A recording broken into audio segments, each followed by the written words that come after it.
Тайланг хороонд илгээх эрхтэй хэрэглэгч буюу албаны дарга маань өргөдөлтсээр орж тухайн тайлан дээр дараад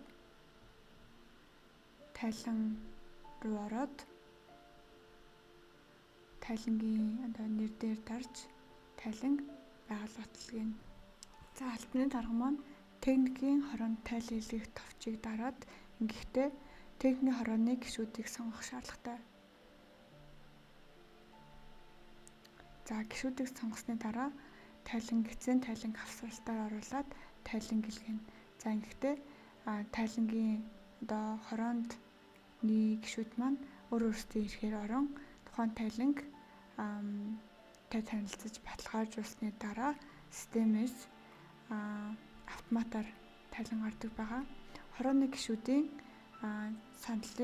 саналаас шалтгаалan ихэнх гишүүд маань баталгаажуулсан зөвшөөрсөн тохиолдолд энэхүү үнэлгээнд гишэлгээ маань автоматар гарна.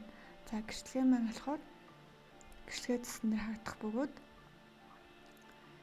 тухайн гишэлгээний дугаар маань автоматар үүснэ.